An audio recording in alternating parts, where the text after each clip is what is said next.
Hello guys, muri kumwe nanjye Kotinja hano muri studio za Kotinja TV show.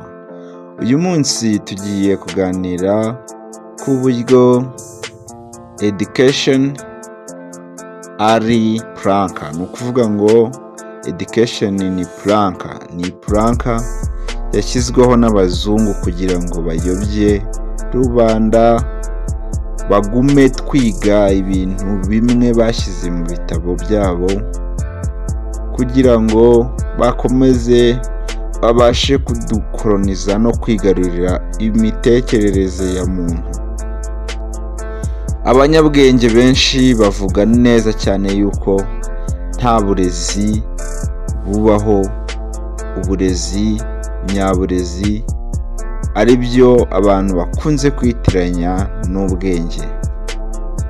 Nawe niba udukurikiye aka kanya ukaba uzi neza yuko uri umunyeshuri cyangwa se uri umuntu wize amashuri menshi, ukibwira yuko ufite ubwenge, urimo uribeshyera. Nyamuneka ndagira ngo mutandukanye ibintu bibiri: kuba umuntu afite ubwenge no kuba umuntu yarize amashuri menshi.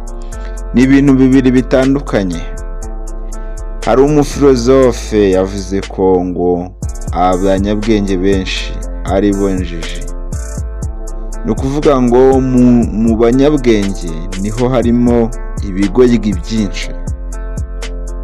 Ugasanga umuntu afite za PhD, za doctora, ariko nta bwenge agira. Wabuze impamvu? Ni uko ubwenge batabwiga mu ishuri. Ntabwo bigisha ubwenge. Nta hantu na hamwe ushobora kwiga ubwenge muri school institution, nta hantu na hamwe. Bivuze ngo kwiga ikintu ushobora kwiga mu ishuri, ushobora kwigamo ubumenyi, ushobora kwiga culture ziri difference n'izo wari usanzwe ufite, ndetse ibyo bintu iyo utumye biguhuma amaso bikakwibagiza wowe wa nyawe cyangwa se ubwenge bwawe, uhinduka injiji. Ndagira ngo musobanure neza aha hantu mubashe kubyumva.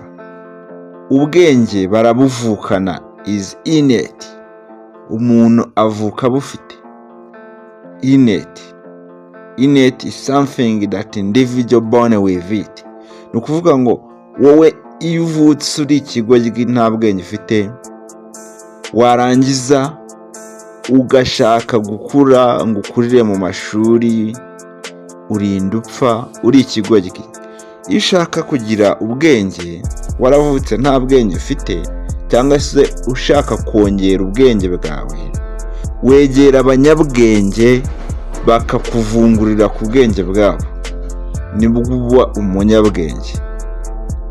Nyamuneka ntabwo ntesheje agaciro education, ariko niba uri kwiga, wikiga uzi yuko ibyo bintu uri kwiga bizatuma uba umunyabwenge ngo ugakira. Reka iga ibyo bintu ukuremo ubumenyi. Ubwo bumenyi nibuza ukabufatanya n'ubwenge bwawe ufite, nibwo bizakugirira umumaro.